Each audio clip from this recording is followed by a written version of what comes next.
Hey guys, this is Full Stuffing Incorporated, and I am here to give a rather interesting topic in this video, and it's about whether it's easier or harder to play Rogue in certain formats.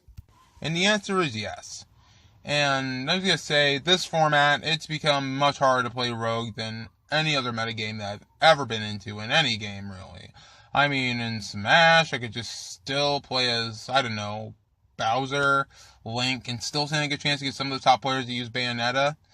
But right now, in Yu-Gi-Oh!, I'm going to say that playing against True Draco and Zoo, being two polarizing decks right now, it's very hard to play against one without worrying about the other. Or both of them together, that garbage.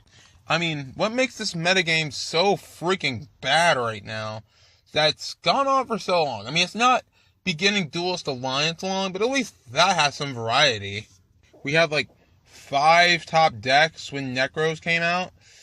There was all kinds of variety there. Satellar Knights, Yang Zing even, Burning Abyss, Cliff Fort, Shaddolls. And with that many matchups, it'll be hard to, near impossible to side against all of them effectively. But again, some decks have really strong matchups and encourage you to side deck against decks that you don't have an advantage against. And that psychology just works very well if you're playing competitively and you're playing Rogue. But this, on the other hand, being a rock, paper, scissors format with just 2 decks, how do you expect to go up against something like that? I mean, Zoo and True Draco play as completely different decks from each other, and they are so far above the rest that there's just far and none between. The only thing that comes close probably is Dinosaurs, and maybe ABCs when they get to Strudo? You tell me. I mean, with decks this tightly against each other and playing against completely different formats and being as consistent as they are, this is borderline Spellbook Dragon Ruler format all over again. Seeing how only Madolche's made a cut to the top spot in their time, and now we're seeing True King Dinosaur and Invoked and Magicians doing the same thing, barely making the cut. And it's mostly pure Zoo, or True Draco Zoo, or True Draco Demise, that kind of crap. And honestly, there is no completely effective way to take on that meta. I mean, if you were to play Demise Cosmo going first, you would have to go first with it.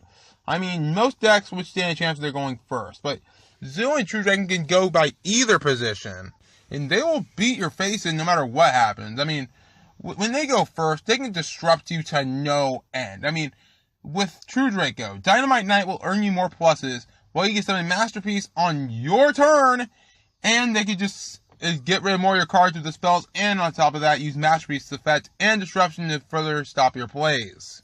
And with Zoo, you gain so much freaking advantage. You get so much off of one card, turning it one rat to 4 or 5 cards, while most other decks have to use 2 or 3 or maybe even 4 or 5 cards to even make some of their best plays. I mean, some more aggressive decks like Lunalights, Fluffles, Gem Knights, if you somehow get that crap to work, Dinosaurs, they don't have the first turn plays that enable them to do anything effectively. And even if they do go first, they can be very easily distracted by many of the cards that True Dracos and Zoo can run, and the many variants they can use too.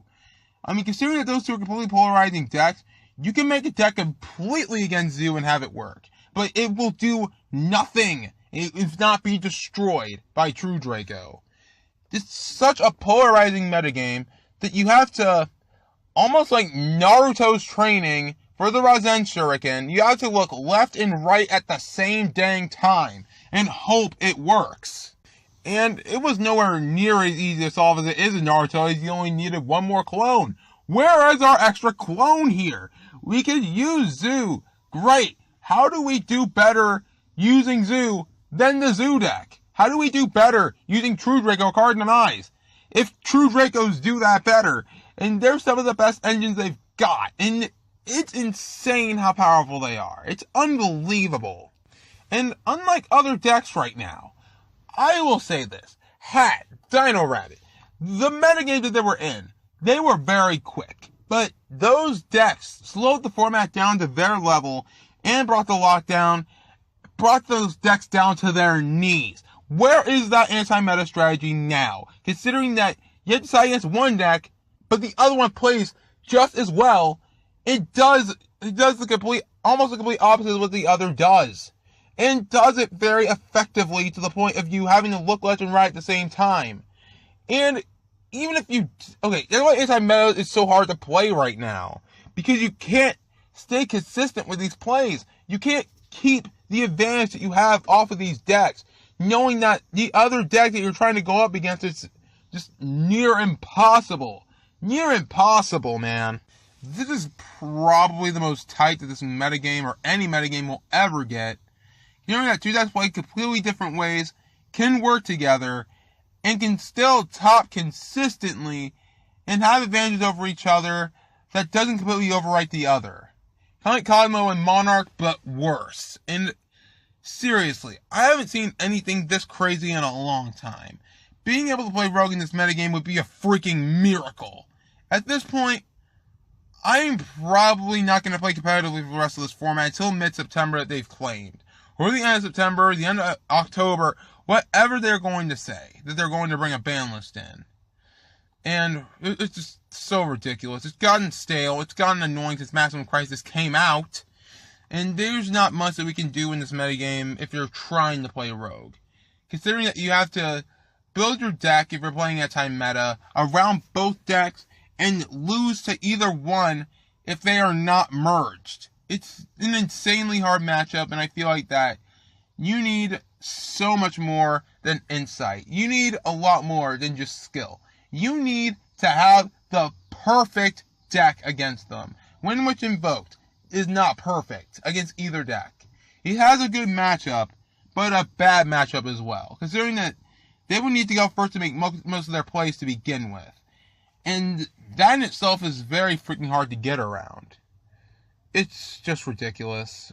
It really needs to stop. If this stops True Draco, if they ban or maybe even limit Diagram, ban or limit Masterpiece, whatever it takes to get these decks out of the metagame, at the very top at least, not being tier 0.5 or tier 0 at that, then we can have a much better metagame than we have right now. I have faith that we have so much more that we can use after this next ban list.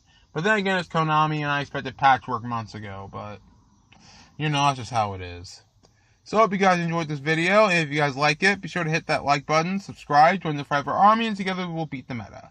Talk to you guys next time, and hopefully you will enjoy my next video, and I'll just let you guys enjoy your day.